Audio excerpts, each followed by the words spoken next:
on this week's episode of Speak On It podcast. Could you explain, like, your involvement with just, anything dealing with the YSL case? I represented Brian Steele. Oh, who is Brian Steele? The biggest. Now, she's the biggest. He up there with her, though. You know what I mean? You done freed two of the biggest now. Definitely. Straight up, yeah. You done freed two of the biggest now. So Brian We finna Steele. start calling you Goat again. Totally, yeah. Definitely not. Definitely not. So Brian Steele is Young Thug's lawyer. Mm-hmm.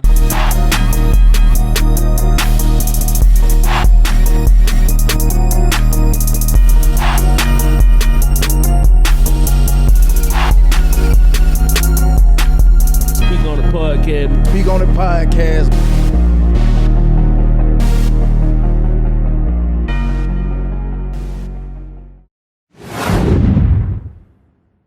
Speak On It podcast, back with that food for thought. You can digest it, you can throw it up. It don't matter either way it goes, it's on your plate. I know I'm Prophet the Prophet. I got my brother Sap the Boss. The biggest, the realest, the chillest. And today, per usual, we got a big entree. All you can eat buffet. This food for thought, man. We gonna jump right into it, bro. So I'm gonna let you do it because I'm already familiar with it, but I'm gonna let you do it, bro. I get the pop, man. We got a real special guest today. Someone who's very close to you. Very You know close what to I'm us, saying? the family and all. That she family to us. Yes, sir. That's right. You know, Miss Leanne, how you doing today? I'm doing good. How are you? I'm fine. Ho. Let me stop y'all. Let me stop y'all right quick. You got to give her this is Miss the renowned, the professor, Okay, give it to her. Leanne Webster. How you doing today, Leanne? I'm doing pretty good, Bilal. How are you? I'm blessed.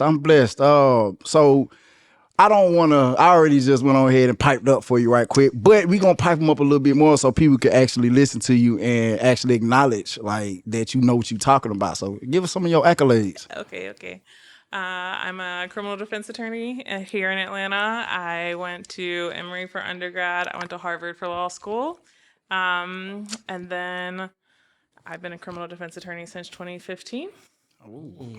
Yeah, I'm also an adjunct professor at Emory Law School, where Bilal came to visit. Yes, I came up there. Per you, I'm always come every time you ask. It was a great experience as well.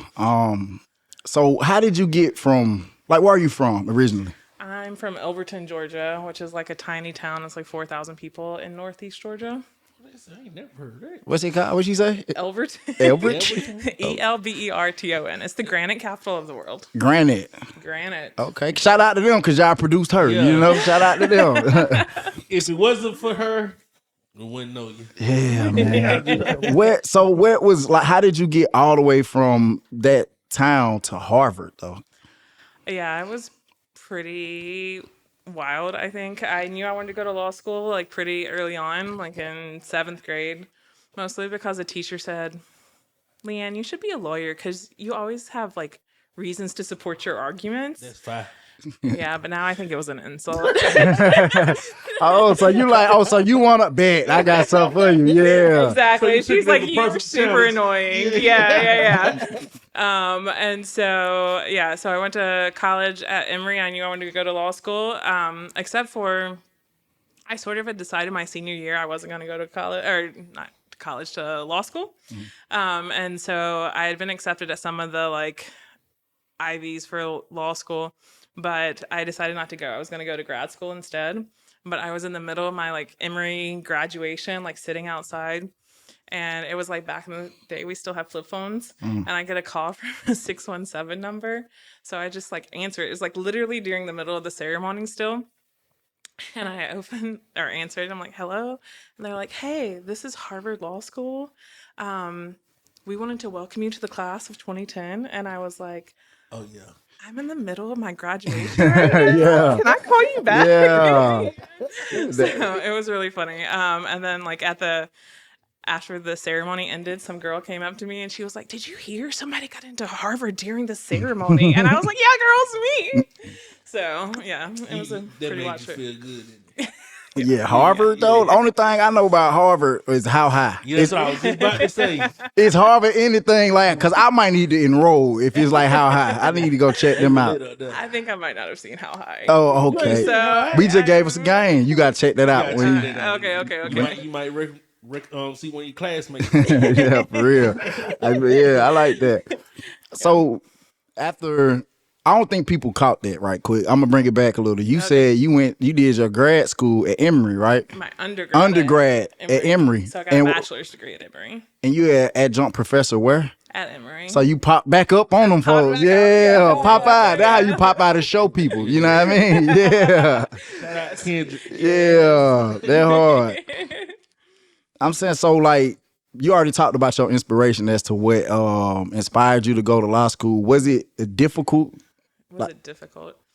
I mean, law school's not pleasant, right? So like, it was a lot of work and time consuming. Like, you're doing a ton of reading, like researching things and learning, like they call it like a different way of thinking about things when you're a lawyer.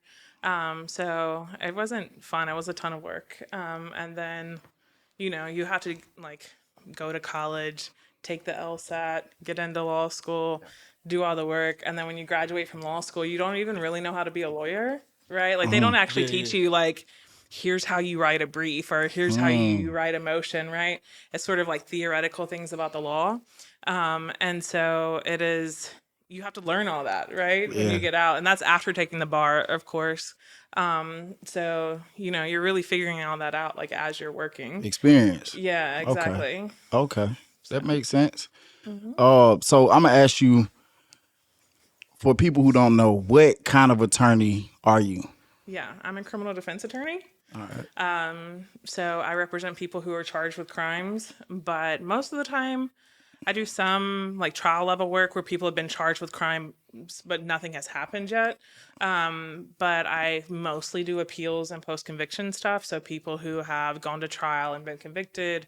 And then so their appeals, their direct appeals, sort of the first thing that happens after you've been convicted, or like post-conviction stuff, like habeas petitions and things like that. Habeas corpus. Which you know all about. I know about that habeas corpus, boy. I heard that word so many times. Free the gang off them habeas corpus, boy. I love that, man. For real, for real. Hope we don't never go to war in this world, because they can suspend it now if it get real. But hey, man, ain't nobody ever came to the United States and act crazy. So, you know what I mean? So it's two different types of, I ain't gonna say two different types. I'm not well versed in that, but I know you got criminal law and then you got civil law. Yeah. Cause you kind of tell us a little bit about what's the difference. You kind of explained criminal law already. Yeah. So criminal law is people who've been charged with crimes. And then civil law, the very simple way is to like people fighting about money. That mostly. money on. Yeah. So, Okay. contracts or... Exactly. The check. Yeah, civil law about that money on. Yeah. But I want to tell y'all something though. What you don't know is habeas corpus is used by people who have been charged with crimes, but it's actually a civil proceeding. But we'll get into that on another level, on another time. You know what I mean? I love it. They clap for you. Yeah. This is why I had you at my class, Bilal. For You're sure. like the expert. Yeah, we talk. You the expert. Hey man, I tried some and it worked out. It just worked out. So that's what counts. What made you want to do criminal law instead of going to work for the state or something like that? Oh, yeah. So I really had no interest in being a criminal defense lawyer or being a criminal lawyer at all until I was working for the 11th Circuit. It's a federal appellate court. So you have a trial level court, which is where people, when you're first charged with a crime, you have that. And then you have appellate courts, right? And so then you have them in the state system, and then you also have them in the federal system, right? And so I was working for the Federal Court of Appeals for Georgia, Alabama, and Florida. And they handle a ton of different cases, right? So it's like criminal stuff, immigration, employment law, other sorts of social security cases, like all sorts of stuff. But I was really fascinated by all the criminal cases that were coming through. And mostly because it was like, man, these are really impactful for people's lives, right? Like they make such a difference for people. And like the sentences that I was seeing were so long, right? Like people were getting sentenced to so much time in prison. And then I was seeing the briefs that were coming through that other defense attorneys were filing, and I was like, I could do better than this, I think, you know? Yeah. And my law partner now also worked at the 11th Circuit with me, right? And so we were deciding what we wanted to do, and we both wanted to be criminal attorneys. So when we left the 11th Circuit, we decided to go into business for ourselves. And so we started our firm in 2015, right when we left. Tell them the name. I'm going to tell you the name of it. I know this name. Strickland and Webster LLC. Y'all tap in. I'm telling you, bro, living proof. We gonna get into it. They gonna save your life, man. I'm telling you, man. Shout out to Sydney Strickland too, man. She wasn't able to be here today, but hey, it's all love. She family too, for sure. In the right way, not on the yeah, for sure. I want to be on the right. Yeah, way, shake hands and I be like mind cut. Yeah, please help me for real. So I know it's. So it's a lot of like, just like with like prison, it's a lot of movies out there that kind of depict what it's like to be an attorney. Yeah. I watch those all the time. You know what I mean? Yeah. I watch Suits. Suits was crazy. I like Suits. Which one? I'm going to cut y'all out. Lincoln Lawyer. Lincoln Lawyer. I was just about to say that. Lincoln Lawyer hard. Lincoln Lawyer hard. So I like that. I enjoy those. That boy be fighting hard. He got, he go under the belt a little bit, but I'm ready. Hey man. I like Lincoln Lawyer too, bro. Otherwise, I'm waiting on another season to drop. But but that's also, like I said, that's cinema. That's dramatic. I want to ask you something that many people probably think when they watch stuff like this. Is it scary sometimes being a lawyer? Oh, yeah, for sure. I think for a couple of different reasons. Like one is when you're doing criminal defense stuff, right? I feel like I have people's lives in my hands, right? The consequences are so harsh for people. And not that it's all like necessarily on me, right? Because it's like, what are the charges? What is the prosecutor doing? What's the judge going to do? Like, it's not like I make the ultimate decision, but I do feel like sometimes if I don't do things in the right way, right, then it can go bad. It can go bad. Like it can go south real fast, right? And sometimes even if I'm doing like the best I can and I do everything exactly right, it still goes south, right? It's still really bad for people. So it's scary thinking about that and thinking about how long that means away from their families, kids without their parents, all that sort of stuff. It's terrifying. If I think about it too much, do you know what I mean? Yeah. But then I think the other thing about it is that, I'm a human being too. Do you know what I mean? Mm-hmm. And so like, even as, educated as I am and like how long we've been doing it now and how much I try and do a good job, right? And spend time working on behalf of my clients and stuff, I still mess things up, right? It's sort of impossible to avoid. Like every lawyer is a human being too, or first, For sure. And so it's like, and you never know, right? Because you're never intentionally messing up. True. Right? And so then you're like, it comes back to hit you and you're like, oh God, did I really mess this up? Like, what is it doing? So like those moments your heart sort of sinks and then you can like, okay, take a step back, figure it out. Like, okay, what can we do to fix it? Like, how is this really a mess up? Are you just like freaking out for nothing? But yeah, I think it sounds pretty scary. You got people's life in your hands, man. Yeah. So like, I like the way you answered it. So is it hard like to separate your emotions from your cases? Or like I mean, I'm just saying because me personally, I'd be like, damn, I done fucked up. You know what I'm saying? Oh God. You know what I'm saying? That or like even from I want you to answer from both these aspects of like a mess up, but also like where you see a case that is like wicked. Something that you don't approve, like, damn, you did that? Or they accuse you of doing that, what I mean? Yeah. But so sometimes it's hard to separate emotion from the business. Yeah, no, I mean, I think that I was just having this conversation today with a guy I met for like coffee because he wanted to like know more about doing this sort of work. I feel like it's traumatizing from like 10 different angles, right? Because you do have... I can see that. Right? Mm-hmm. You have like, sometimes your clients have done terrible things, right? So sometimes you're looking at like autopsy photos or, or like I've had a witness testifying in court and she's like sobbing because she was shot, and she's talking about being shot at the restaurant where she that's terrible to listen to, and that sort of stuff is like seared in my brain. But then you also have like a lot of your clients that you have also like they're your clients for a reason because they've also gone through like terrible childhoods, you know what I mean?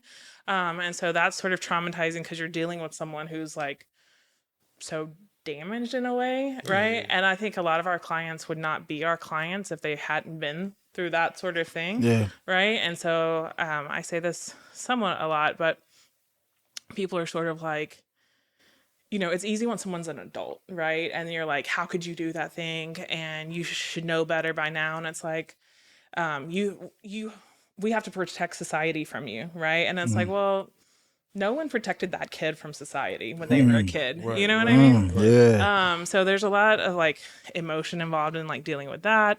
Then there's like the emotions involved with like prosecutors and dealing with judges and like, sometimes you feel like they're taking like unfair stances, right? Where you're like, this is really cruel what you're doing. So you're dealing with that. You're dealing with people's families, right? Like, you know, mom's calling and being like, I need my kid to get out of prison. And you're like, I'm doing what I can, but like, I don't have full control over this process. And then, like I said, like, you know, we are also humans, right? So I like have my own things going on in the background, right? Like if you have like a medical issue or like, you know, someone in your family dies or something. Yeah. But your clients are still calling you like.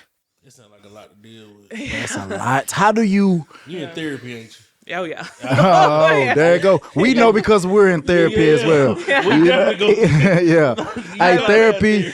I want to talk to the people right quick. Hey, That's talk right. to them. That's right. Tell them That's again. right. Yeah. Hey, get you a therapist. I've been in therapy for 5 years. The shit saved my life. Nah, for real, man. I'm telling you, bro. Like a lot of times, especially in our communities, bro, we feel like therapy is a sign of weakness, or we feel like, and not even just in our community, but a lot of times when it comes to therapy, and I can attest to this myself, because I had to call Sap. Like, hey, bro, we talked for like maybe 2 months straight before I went on ahead and did that, because I had to talk to somebody that I know come from where I come from, and you know what I mean, we think similar, so on and so forth, because I was struggling with thinking about the fact that sometimes when you have to unburden yourself, a lot of that stuff you done pushed in the back of your mind, you know? And then when you get in therapy, I was thinking like, bro, you got to actually dig deep and put that into the forefront of your life and just try to get over it, you know? And I thought that was going to slow me down in life, mentally, emotionally, you know, even spiritually, because sometimes, you know, you question the powers that be, you question a lot. But I thank you as well, Sal, because I talked to him it took me 2 months of just talking to the brother about it and seeing his change. And so I just want to, you know, advocate for that, bro. When you feel like the world not hearing you, God not hearing your prayers, or however you want to put it, or whatever the case may be, it's okay to go ahead and get a therapist, man. And look into all my brothers out there, man. Get you a therapist. Yeah. That PTSD is real. PTSD is real. A lot of shit that we go through that ain't normal, man. Like, I think we normalize it. You know what I'm saying? Like we normalize the trauma, and we'll just be on some, oh, that's just life. You know what I'm saying? And, Yeah, and that for shit sure. don't be like that. Shit is not supposed to be happening. It's not normal. There's this like new I guess sort of idea about like the impact that they're called like adverse childhood experiences, so ACEs, right? Like have on you like growing up. So if you have like 3 or 4 or more like adverse childhood experiences, then you are more likely to develop like issues as you get older, right? And some of the like adverse childhood experiences are like your parents are divorced. It's like things that are like super common. Do you know what I mean? Yeah. But if you have like a couple of those, and then like your dad might be an alcoholic, or you know what I mean? Like that sort of stuff, like all of that adds up and it compounds, and it just has such an actual impact on people's lives that I don't think people like fully understand. And then like just those examples that you're giving us, that's a lot of shit we never even had to deal with. We dealt with a whole another level, but it's still adverse childhood experiences. So it's man. Like, even with the very minor ones, it has an impact. So when you get down to like the real serious stuff, it's like No, you can't not have an impact. That's why I said just dealing with that. I just know you had to have a therapist. I'm like, ain't no way. Yeah, you deep. See, I'm glad you was able to identify that. They come from my own personal experiences. Yeah. I would have went crazy myself. I ain't gonna lie to you. Snap. There were some moments. What y'all Man. said, hold on, motherfucker. Don't y'all be calling my phone. If I did bullshit. Man, I'm over here trying to get over the last shit I heard. Yeah. I feel like, but that's why I'm glad we got you here today too, because I never even heard of that term, adverse childhood experience, and I didn't even know that it was actually a thing, you know? Yeah. There's it sort of changed my whole perspective on it. This book, it's called The Body Keeps the Score. The body keeps the score. The Body Keeps the Score. Y'all read up on it. Yeah. Hey, crew, y'all write that down right quick, bro. We gonna get the notes later on, man. We gonna get that. I can't say it has like a Dutch last name, so I can't remember it or say it. But yeah, the body keeps the score. It's like you can Google it or search it on Amazon. It'll come to like right up. It's pretty popular at this point, but it talks about the impact that those experiences have on you and how it like actually changes how your brain functions. Right? Like it actually changes like your brain chemistry in ways that you can like see when they do like CAT scans and stuff. Ooh, that deep. Yeah, that just threw me off. Oh, that's hard. We got to check that out. We're going to talk about that. No, I like that.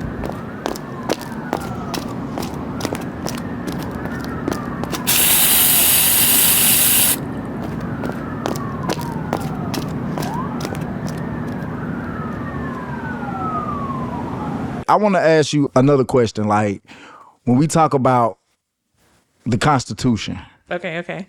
obviously that's like the framework for what you do and what other experienced lawyers do, or every lawyer, really, you know.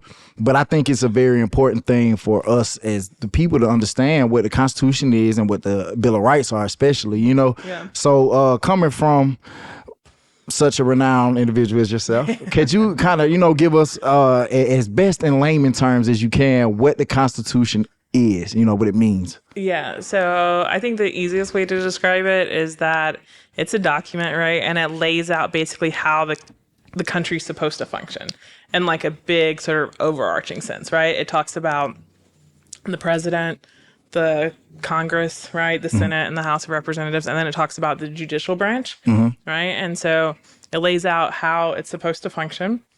And everything that is done in the country has to be constitutional, right? So it has to be in line with the Constitution. Does that answer the question? Big time. So basically, answered it perfect. Really. yeah, for sure. So basically, what you said is the Constitution is the rules of the game. Yeah. If you want to look at life, like life is a game, you know, it's a common term, whatever, but like that's the rules of the game. Yeah, that's the rules of the streets. You feel that's the rule of the literal streets of the world, you know what I mean, that we live in. So Yeah. what about the Bill of Rights, the amendment, so to speak? Yeah. I don't know nothing about all that, but I'm gonna tell you what I know about Bill of Rights and amendments. You remember the little cartoon, the Kids Rock? You remember that? Oh. You remember that? The little cartoons? Yeah. You don't remember that, do you? Well, the thing is this. So you from St. Louis, so y'all didn't probably have Man, what it was called again? Kids Rock. What they were the one? I think so. What they did on Like it? They would sing the little songs. You're talking about Schoolhouse Rock. Schoolhouse. And I'm from St. Louis. That's why I know the name of it. He said, just he trying to pop it. Yeah, they was talking about different parts of speech and all that stuff. The Schoolhouse Rock. Yeah. But yeah. South 1, but Below 0. that was just that was just Prophet 1 and Sap 0, bro. You called it the Kids Rock, right or wrong? Am I was like, I don't know. Is that right? Maybe. You talking about school, but guess what they got now though? Gracie's Corner. But that's a little off topic. But Gracie's Corner go crazy. And so like the Bill of Rights. Yeah. You want me to talk about those? Yes, please. Okay. So when they were making the Constitution, people were concerned that it wasn't doing enough to protect individuals' rights. So did y'all watch Hamilton? Like, do you know what I'm talking about? I didn't watch it, but Hamilton the musical. Oh, I've heard of it, but never watched it. Okay. Yeah. So there are a lot of people like the founders of the country, the founding fathers, when they were debating about what's supposed to be in the Constitution and things like that, they were concerned about the Constitution not doing enough to protect people's rights. So in order to ratify the Constitution, they also agreed basically to do this Bill of Rights. And so it's the first 10 amendments to the Constitution. And so those are the rights that are enshrined in the Constitution or in the amendments in the Bill of Rights to make sure that people's rights are protected. So the First Amendment is, freedom of speech, things like that. Second Amendment, the right to bear arms. Yeah. The Fourth Amendment, the right to be free of search or unreasonable search and seizures. Probable cause. When y'all hear that probable cause, think of Fourth Amendment. My bad. I just want to slide in there right quick. Yeah. She said some real stuff. Freedom of speech don't mean always run your mouth, though. You know what I mean? We're going to say that. That's a real thin line. So I just want to slide in there. She stopped at the 4. I'm going to go to the Fifth Amendment. Okay, well, can I say the freedom of speech it means you have the right to say whatever you want, but it doesn't mean that you have the right to be free from consequences of what you say. Exactly. Right? Ooh, that's a bar. That's what people forget. That's a bar. How to do the That's a bar. Y'all heard what she said? Say that one more time for the people in the back, please. You have the right to the freedom of speech, so you can say whatever you want, but that doesn't free you from the consequences of whatever you say. Yeah. Because I was going to ask you about the freedom of speech. That goes into a lot of the stuff with, we see a lot of documents, like they're trying to bring up the rappers, the artists, using the lyrics. We never had to deal with that growing up. Well, we did, because they started giving us gang charges at a young age. I don't know if he's ever explained to you, but we went through it.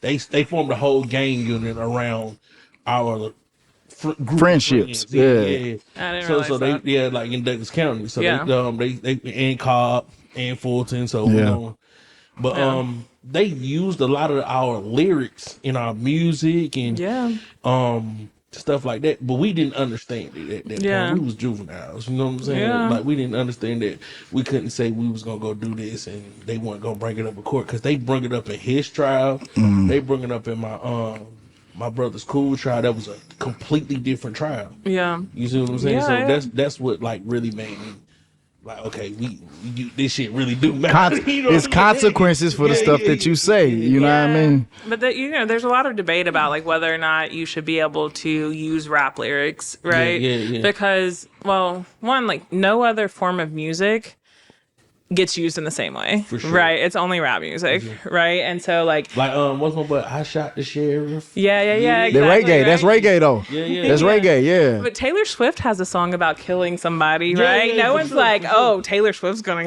needs to kill someone, right? Nobody would suspect that. Yeah, You don't say exactly. anything about that. Yeah. Exactly. So it's only rap music. So I think, there's a lot of racist implications there. Yeah, exactly. But yeah, there's a lot of debate about that. It definitely came up a lot in the YSL trial that, just recently completed a few months ago. But there's Longest trial ever. a disaster. We finna get into it. We finna get into it. That was insane. And now I understand that you've been involved, Yeah. so to speak. So I don't know how deep we can go into it right now, but you said it's a disaster. Why do you say that? And it's not, I'm gonna let the people know, this is not just coming from, she was actually involved on the level that a lot of people, none of us really have actually heard from. We heard a lot about TikTok lawyers. Yeah, we done heard from Woody. Yeah. We done heard from that side, but we're actually talking It's about a lady I follow on Instagram. I'm on TikTok. She be like, I'm not a lawyer. Oh, I'm not a lawyer, but Yeah. you Shout out to you though. Yeah, You kept me informed. straight up. So, but I wanna ask you, coming from somebody that was in like the infrastructure of the trial, low key, because the lawyers are the key piece to it. yeah. Why did you say it was a disaster? Well, I think, okay, so there are RICO charges, right? And so like as background, RICO, the act, right, was basically enacted to like make it easier to convict people, right? So like you don't have to be the one actually doing the act, right? But so long as like you're joined with other people who may have committed another act like down the road, like that's enough, right? For you to be swept up in these RICO charges. So I will never understand how they brought these RICO charges, had a trial that lasted for like a year, literally a year, and still they got off. Like, how do That's you crazy. like? It's like It sounded like it was just like they just was like, we gonna charge just to charge them. You know what I'm saying? Like, yeah, it was so crazy that like when the standards are lower, right, you have all this time to bring in all this evidence and you still don't manage to convince 12 people that they're guilty. Like something is wrong from like the jump. And that right? was a state RICO, right? Yeah, that was a state RICO in Fulton County. So what's the difference? Do you like? Are you familiar with the difference between the state and the federal RICO? Or it's the same? I would have to read some more about it to like tell you that like on the jump. It's very similar though. I think the state RICOs are based off of the federal RICO Act. I ain't gonna lie. I think Georgia just because even when we was kids, they was like bringing up the word RICO when we was kids. Yes. Yeah, and They started off with because I had 2 of those charges before I got re-indicted and went to trial for what the Honorable Leanne Webster and Sidney Strickland helped me come home off of. You feel me? Free the boy. No more free me, he free. Yes. But originally they actually charged me with criminal street gang activity. 2 charges, 2 counts of that, you know, and that's kind of like a lower, I feel like, correct me if I'm wrong, I feel like that's a lower level RICO act. Yeah, I definitely. You see what I'm saying? Yeah. I'm gonna tell the story. I'm gonna tell the story because of that. Yeah. We go to the court. Go see these people. We showing support as friends. Yeah, that's not how they saw it. But they didn't see it like that. Do you know these people told us we can't speak or present certain evidence because there's gang members in the room? That shit scared the fuck out of me at 16 years old. But you got to think about this too. Let me tell you another. Let me tell you another part of this. Mind you, it's several of our friends, as they would call the members of our group. Now, mind you, our friend group wasn't even 10 people, not us. Yeah, it wasn't at all. We was associated with people who might be 20, 30 of them, you know, but they flaky anyway. Too many people, too much anything, a lot of times will make something more, it'll make it crumble. You see what I'm saying? Too much weight. But nonetheless, our friend group is the same friend group that we have to this day, 20 years later. Yeah. All of us are still friends. And it wasn't even 10 of us. Yeah. Probably wasn't even more than 5 or 6 for real. Yeah. But the thing is this though, they would come, or we would come, because I would come before I was arrested too to the county jail, and we obviously several of our friends in here, we pulling everybody out. So now visitation has become a party. You see what he's not telling you that part. He's not telling you that part. We would literally be in there like everybody in there. We done all signed the visitation this before you had to be an adult to go see someone. Yeah. So everybody's pulling out a certain person. So all of us done brought girls. So like so they also influence because we're kids. These are like weekdays too. Why are you not at school? So I get it a little bit. It's like, hold on, y'all just pulled out 6, 7 people. 3 of y'all, they about 20 of y'all in here, and this is a Wednesday at about 1 o'clock. Has never became a party. You see what I'm saying? So literally, I get it. But as you were saying with like the YSL charge, it's trending, especially we in Atlanta, you know, so it's a trending thing. As I said to the people, which they may not know, you're a very humble person. And it took for bro to do some real good research better than me. I know you already, so I'm like, I ain't got to research. I stalked your Instagram. He stalked your Instagram for a minute, you know, and then he hit me like, hold on. Oh, she turned. Like, I'm like, bro, I know she turned up. She piped on the level that a lot of people don't know. I know, like, behind the wall, especially like in Georgia, a lot of people know now just due to what you did for me. Yeah. You know what I mean? It's like, okay, but like a lot of people don't know it because you're so humble. I feel like personally, you too humble. You could really pipe it harder. You could pop it harder than you pop it. But I'm like, all right, I get it. You know, if you know, you know. But could you explain like your involvement with just, you know, anything dealing with the YSL case? I represented Brian Steele. Oh, who is Brian Steele? The biggest. Now she's the biggest. He up there with her though. You know what I mean? You done freed two of the biggest now. Definitely. Straight up, yeah. You done freed two of the biggest now. So We Brian finna Steele. start calling you Goatly. Goatly, yeah. Definitely not. Definitely not. So Brian Steele is Young Thug's lawyer. So during the trial, he was held in contempt by the judge who was presiding over it at that time. And I represented him in the appeal of that Ooh. contempt ruling. Y'all So she represented the biggest. It's they, in Atlanta, because y'all don't know how much she pop it. I mean, she don't pop it. Brian Steele is a more household name because he pop it. He represented YSL. Like, he represented a lot of other little rappers and stuff like that people, if you look into it, you will see. But she represented That's him. an organization, right? Strike team. So the Georgia Association of Criminal Defense Lawyers is GACTL, and it has what's called the strike force. So whenever you have a GACTL member, I like the way y'all pulled up. Yeah. awesome, right? Y'all pulled up. Y'all pulled up like, yeah, we in here. We outside. Judge, we don't care about none of that. We out here. I was like, they just pulled up like a ball. Straight up. Strike team. Think about the military. Strike force, that's a powerful name now. Y'all It is. pulled up something. I got a very serious. cool hat. As a Oh, result. yeah. Like, I'm talking about, when I seen y'all, I was like, oh. And then when I told him, I was like, bro, she was a part of this. Yeah. He was like, yeah, I told you. Yeah. I'll be popping it for you like I'm like, bro, yeah. I said, oh yeah, bro, I got it. Like, Yeah. man, that was a whole powerful thing because y'all did y'all big one on that one. Yeah, It for was sure. Wild. I was sitting at home, right? I just had the trial on. I was like working on my couch, like, whatever. And it was around the time like Woody was testifying, right? So Woody has taken on like a life of his own, I feel like. Yeah, he has. So I'm like watching because you never know what he's gonna say, right? You're like, give me some popcorn. Like, what's next? Yeah, right. And so he's on, right? And then I see Brian like making this motion and saying like, hey, you had a secret meeting with Woody, Which right? is illegal. And, I feel like half of Atlanta was like watching this trial. Definitely all the defense attorneys I know were like, what is going on? Everyone was looking at Thugger Daily on Twitter, do y'all know? And so then we see Brian like get up and he's making this motion saying like, Judge, you had this secret meeting with Woody, right? And that's not supposed to happen. Like, we're moving for a mistrial, like all these things.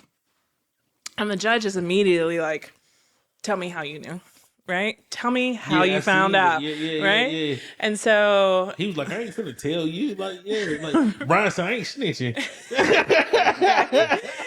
it was like, that's the level of lawyering I aspire to, right? Just the commitment to it, because he said, you can have 5 minutes and then you're going to come back and you can like tell me, right? Who told you this information? And Brian said, I don't need 5 minutes. I'm not going to tell you, right? yeah. Like, I was like, okay. He snapped in. Yeah. Right. And so then he starts like saying he's going to hold him in contempt. And Brian's like literally like Young Thug's lawyer, right, is literally having to like take off his jacket, take off his belt and Like, stuff. I'm 'Cause finna go to jail. he's going to jail, right? Yeah, like yeah. he like, I mean, he didn't go to Rice Street, like the Floyd County for jail, sure. but he he went. asked to get put in Right Street though. Yeah. He asked. Yeah. So he, they put him in a Holding detention- tank. a holding tank. Yeah. Yeah, in the courthouse. And so the judge was like, we're going to reconvene at 5:30 or whatever. So then the members of the strike force, like, I'm not a member of the strike force, so to speak, but this is how I got involved. They showed up, right? And they put out a call to GACTL, and they're like, if anyone wants to show up in support of Brian Steele, pull up, right? And I live like 10 minutes from the courthouse. I was like, I'm so there. Yeah. I'm so Yeah. there. That was one of the most gangster things. That's gangster.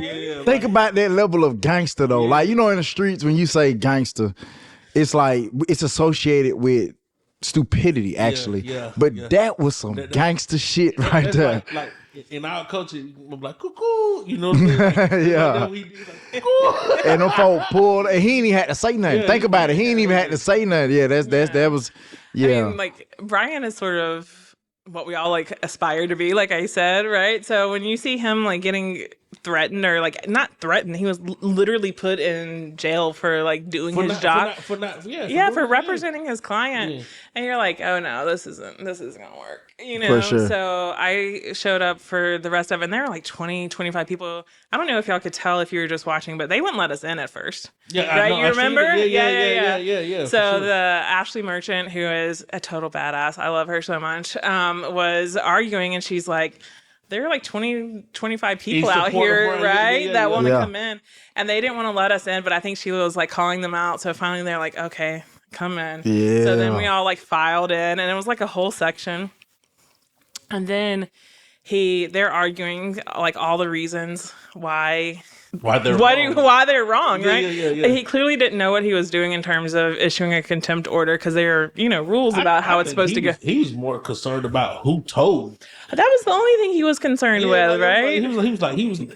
I don't care if it's against the law, but who told? Yeah, that sounds pretty political to me. We ain't gonna get into that right here. Brian, he real gangster. He popped. Oh my god! And then like, unless you're an appellate attorney, I think you might not fully understand like how like amazing it was because like as they're leading him away or whatever, he like stops and comes back on the record and is like, I want to make another motion for mistrial because you're depriving him of his counsel. I want a ruling on my motions. And you're just like, he's whooping that.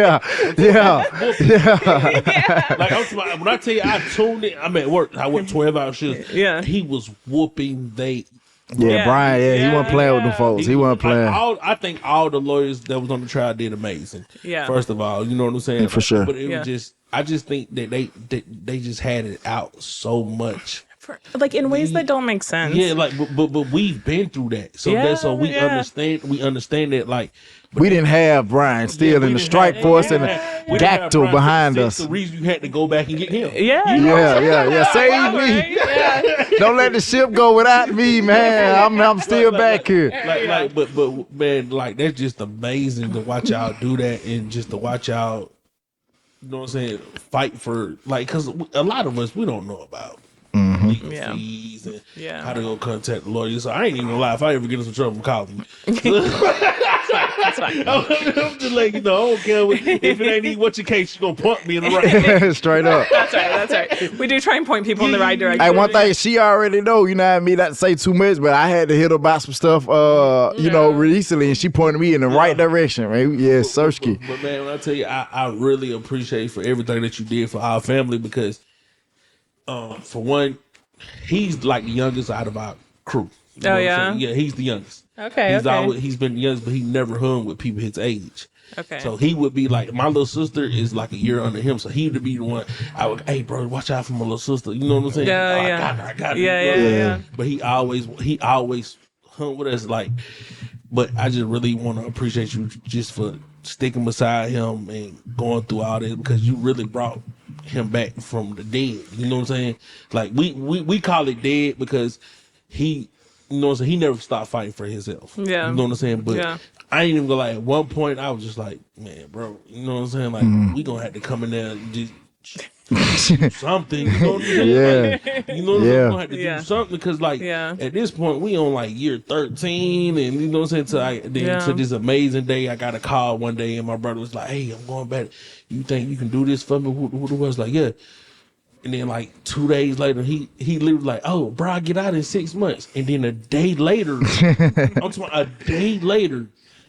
bro, I get out today. Like, that was amazing to me, bro. Like, he'll even tell me we went viral on TikTok because I'm like, he was texting me so much. I'm like, bro, what? Like, be careful. Yeah. Bro, like, you know what's going on? He was like, bro, nah, bro, you don't understand. I was like, what you mean you get out there? You just say you get out in September. He was like, nah, bro. So, bro, we pulled up and went and got the buses and all type of stuff. And, man, just to watch my brother hug his family and just to watch him, you know what I'm saying, embrace his mom, like, because I don't really consider too many people like that touched me. Yeah. You know what I'm saying? Because like he real deal was a kid when he made that mistake. Yeah. You know what I'm saying? He was a kid. And you know how they say we don't develop our brain till we're 25. Yeah. he was 15. I know, yeah. Like how can you try? How can you do that to a kid that's 15 that been through what he's been through? You know, both our parents done been to prison. You know what I'm saying? And like we try our best. You know what I'm saying? But I just want to thank you from the bottom of my heart for bringing my brother back. You know what I'm saying? You might make me cry a little bit, but I will say, like, Bilal, I think, tends to give me, like, a fair amount of credit for bringing him home, but I think that Bilal brought himself home, to be honest, because, well, one, he did the habeas petition, right? Yeah. And, like, did it well, and it should have been granted to begin with, right? Shouldn't have had to go to the Georgia Supreme Court, and then he did the application to get the Georgia Supreme Court to hear it, right? I didn't do that. And then they granted it. And at that point, we did the briefs, right? But the arguments that got him home were like, it's not like it was something super creative, right? Yeah. The thing that actually like worked out, like the law was pretty well established. Like I feel like a lot of lawyers could have gotten him out or could have won that part, you know, once it was granted. But you did. We did. We did. That's why I be trying to tell her, bro. I'm like, I went through motion for new trial. First foremost, because I ain't really talked about that on this platform. I went through a motion to transfer to Superior Court to be tried as an adult. They granted that. Applied for appeal for that. They denied that. Boom. Went to trial. Lost. That's a denial. Went to my motion for new trial. Lost. That's a denial. Went to the Georgia Court of Appeals. Lost. That's a new trial. Went to my state Hague. Lost. That's a, you see what I'm saying? That's a law. All them L's. Yeah. But the day she filed as representation for me, bro, from that day forward. And yes, I did file my certificate of probable cause. I did do that. You feel what I'm saying? But she filed as my representation while it was still pending. Right. And from that day forward, bro, when everything was granted, bro, never seen that. But them folk gave me less time than what I asked for. Yeah. This is the other thing. That's why I just want to salute her. Like, bro, I don't know what your name means. He told us that, though. He was like, bro, they give me a dub. I'm good. Exactly. Yeah. He said a dub, but you know, it's us being old. Like, I felt like me personally, he should, like I just said, he shouldn't have been charged as an adult. But we was on that, all our friends was on that spectrum of when they was charged to change that law to where, we gonna hold you until you an adult, you know what I'm saying? Because they did one of my best friends, shout out to Cool. Yeah. They did him the same way. Yeah. You know what I'm saying? Exactly the same way. Held him in juvenile for a few years and then he was smart though. He took a plea. Yeah, my dumb man went to trial. That tends to be the difference a lot of the time. But like, it just, we didn't know that. It just, that's why we want to bring you on the platform, just to show, to give these people, like, to give people who may be watching this to understand that it is a way to fight. Yeah. You know, but if we're talking about that, then I feel like we need to like talk about like why we were able to get him home so quickly, right? So, okay, so we won in the Georgia Supreme Court. They sent us back, so we're at the habeas court, so they had to grant it, right? So then we had to go back to the county, right, that he was initially tried in, and for him to be resentenced, right? Because he was initially sentenced to 55 years. They said that sentence legally is incorrect, right? Not to mention like morally, but legally they said it's incorrect. And so we went back for the sentencing hearing, and so like we were asking for 20 years. He got 15. So like I'm like, we're asking for more time than you got. Like it really wasn't about us, I don't think. But the reason that he was able to come home is because of like how amazing he was when he was like locked up, right? Like the fact that he stayed on the path. He stayed on the path. He was like making relationships and like impressing all these people in the prisons, like, you know, doing what he was supposed to do, fighting so hard. Finesse! Finesse! Finesse! Stop playing. Hey, if you behind the wall with me and you watching this and y'all didn't understand Prophet, bro, and how I moved in certain ways. Finesse! But like people were like, you know, we're not really supposed to like sign off on things like from the prison, but like he's so amazing. Like, yeah, we'll do it for him, basically, you know, like that sort of stuff. So, I mean, I talk about this every time I talk about his case, but when we went back for resentencing, the judge said, you know, when you were sentenced to 55 years, like that was a sign that like society gave up on you, right? But you never gave up on yourself, right? Yeah. So now I'm going to give you another chance and show you that we also haven't given up on you. And that just like, it gives me chill bumps even now. I just caught it. Right hand law. I just felt chills run through me when you said that. You see what I'm saying? And it's something that I kind of keep buried. Out, bro. You did what I'm saying, bro. It's a lot of stuff that I keep buried in that aspect because, like I said on one of my videos on Instagram, whatever the case may be, the day I was coming home, like you don't really understand how much of an inspiration you are to people, and not only those people that are incarcerated fighting for their life, but also their family and their supporters too. Yeah. You know what I mean? Because it's uncommon, I would say, and correct me if I'm wrong, but for just quote unquote a regular, I'm not Kodak Black to get pardoned by Trump. Yeah. I'm not Young Thug to go and retain Brian Steele. I'm not one of those individuals yet. But in this moment, I was a 15-year-old kid, bro, just fighting for myself, and it's uncommon for me to just come back the way that I did. Everything about your case was uncommon, but I think it's because you're you're a regular person in the sense that you're not famous like that, but sure. Like as a person, you're not common. Do you see what I'm saying? Yeah, I get exactly what you're saying. I appreciate it. That means a lot actually coming from you.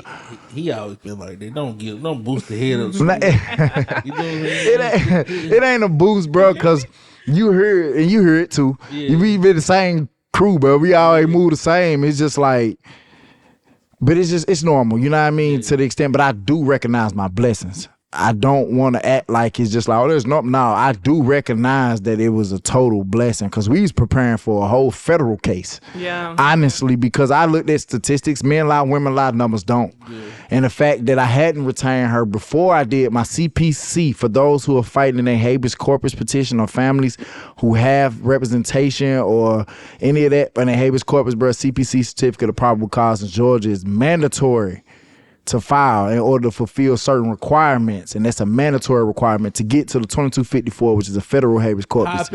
I just wanted to give him. I just wanted to get him. I wanted to get him that right quick. And as y'all tune in, like, share, subscribe, and stay in tune, we can get y'all more game. Run that back. Like, share, subscribe. For sure. We're gonna give you nothing but free game. You know, you got one of the best. You got the best, and you got the best. You got the best.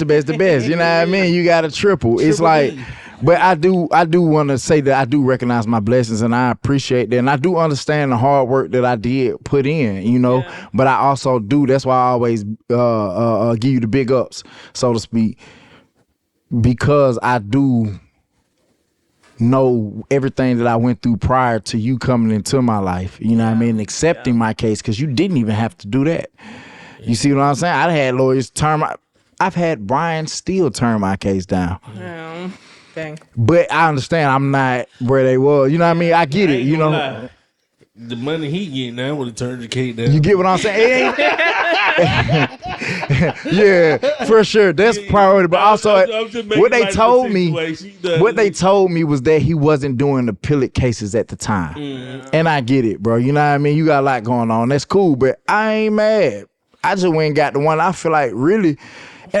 They work for you. Leanne is not saying this. I'm saying this. I feel like she better than you anyway. You feel me? She's not saying this. I'm saying this. I feel like she better than you anyway. So it's cool. It worked out. But if you're not gonna pop it, baby, we gonna pop it. But I want to ask you this before we get into a more fun type of maybe.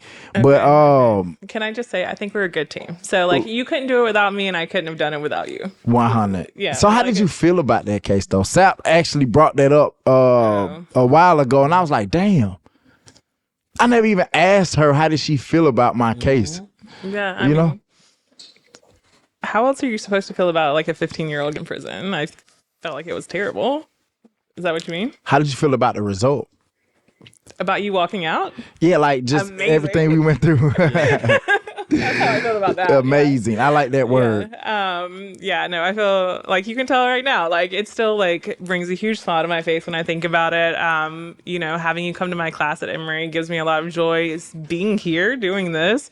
Like even while we were sitting here earlier watching you like get ready and stuff, I almost started crying because I was just like so emotional thinking about, it is really hard to win appeals. It's amazingly difficult to win appeals of denials of habeas petitions, right? So like just everything that had to work out for you to be here today is just, I just can't even describe it, how rare it is, right? And so like every time I like see you on Instagram doing something, I'm just like, it brings me so much joy. I mean, it's true for you. It's true for other clients. I can tell the way she been smiling. That my dog, bro. Y'all playing. That what they don't know, bro. That my dog, for real. For real. She's a part of my my quote unquote baby shower and everything, bro. Like she locked in, bro. It's on a whole nother level, bro. For real.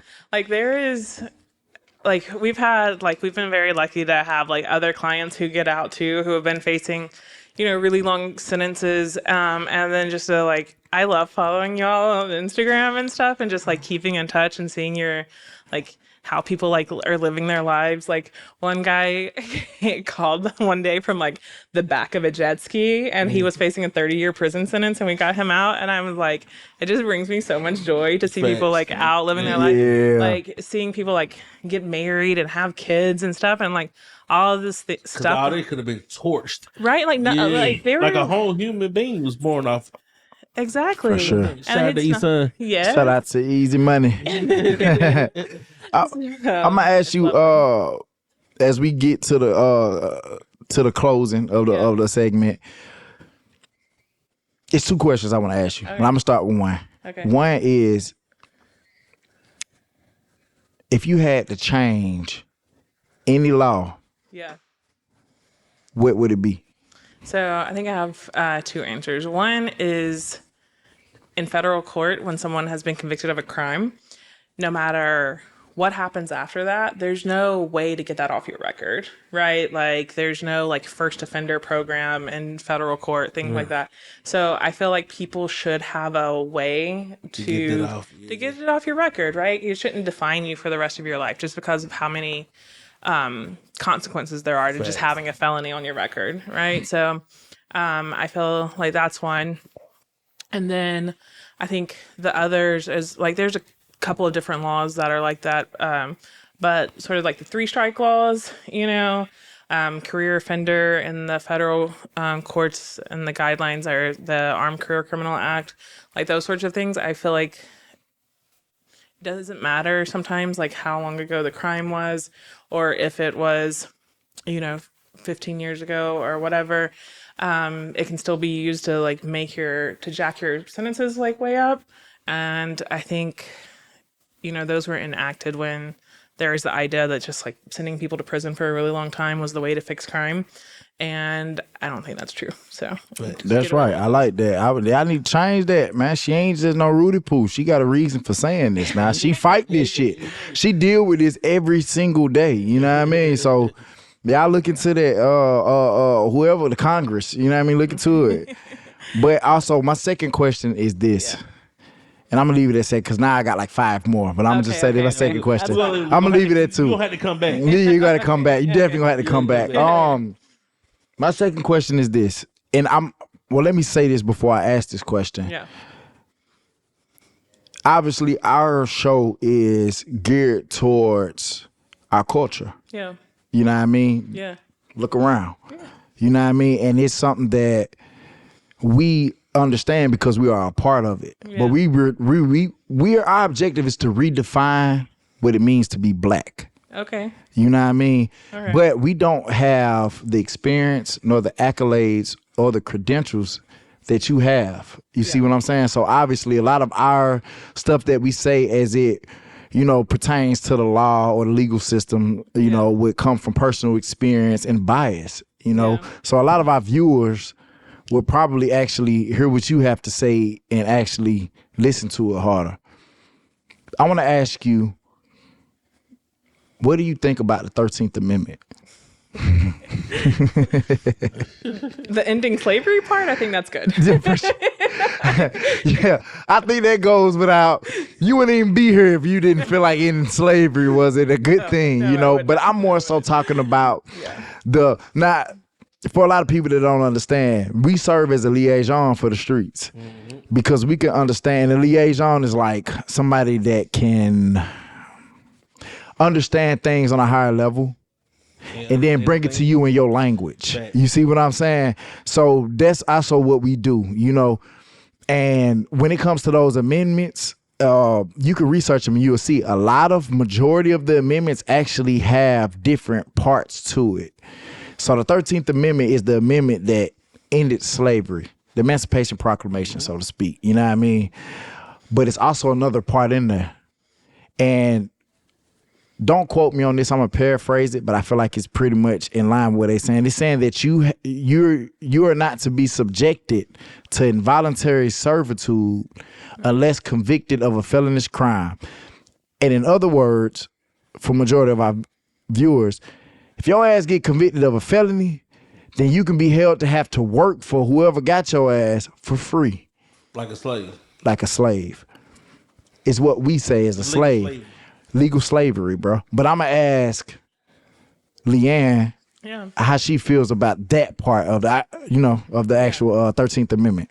Yeah, I think it's pretty problematic, obviously, just because you have people who, once you're convicted of a crime and you're in custody, you can be forced to work for, like, in the federal system, like cents on the hour, in the state system for nothing. And, there's a whole idea of like private companies using federal or like inmates for labor, right? Private companies. That's Yeah, GEO. I think that was one of them. The GEO group, yeah. That's can also be a separate issue, right? So you have GEO Group, which is a for-profit company that operates a lot of prisons, right? And so there's an incentive, like they engage in like lobbying and stuff so that more people will be in prison because that's how they make their money. Exactly. Right? And I find that sort of disgusting. I find that disgusting, right? That we're like profiting off of people being incarcerated. I think that's really disgusting. And taken away from your families and everything else. And then in addition to that, you have like for-profit companies who are using inmate labor, right, to produce goods that then they're selling at a profit, right, as just a way of cutting production cost. I don't really think it's justifiable in any way. For sure. Slavery, legal slavery. Y'all pay attention now.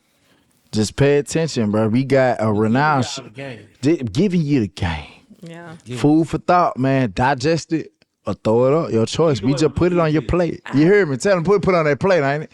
Hey, I already shifted up. It's a 5-course meal. You hear me? Like I said, I'm gonna just stick to them two because we definitely, inshallah, gonna get you back up here. Okay. You know what I mean? I like you. If Sap got anything, bro. I just want to say thank you for coming up here, and please don't hesitate to come back. And what's your partner name? Sydney Strickland. Sydney Strickland. You're Big coming Sydney. Okay, Big Sydney, you next. She's a beast behind the scenes. Okay. Listen, bro. And I know from personal experience, so bro. guess what? If that means we can get on the show, we a beast too. We a beast. Listen, bro. I'm going to tell you before we close out, bro. It was a lot of times I'm talking to Leanne and she always made it up. She's solid. Just like we going to give each other like, hold on, that wasn't me. Yeah. So Leanne going to tell you like, oh, but Sydney did this. She gonna always give Sydney that, like, hey, hold on, bro. I know I do my thing now, but boy, Sydney just did that. You feel me? Just, you know what I mean? So, hey, Sydney, if you watching, hopefully you gonna watch. Hey, Leanne, make sure she tune in when we drop this episode. You feel me? We gotta get you up here, man. But y'all already know, man. Speak on It podcast. Speak on the pod show. Pod show. Oh yeah, we come with the show. Yeah, cause we got more to offer than just a podcast. We're not just a podcast. We're a pod I show. like it. We're gonna do a pod show from here on out, and then we're gonna call it. We giving these folk content. We giving them game. We giving them game for sure, man. Providing y'all with that food for thought. You can digest it, or you can throw it up. Yep. Either way it go, we put it on your plate, as you can see. Full course meal, man, and some extras. You can take a doggy bag home with what we giving you. You feel me? We appreciate everybody, man, because we've been dropping recently, bro, for all the likes and the shares and the comments. Tell 'em. I hope we ain't getting too greedy. But don't act like we ain't giving y'all a whole lot of food to be greedy with. It's one more thing we want y'all to do. Subscribe.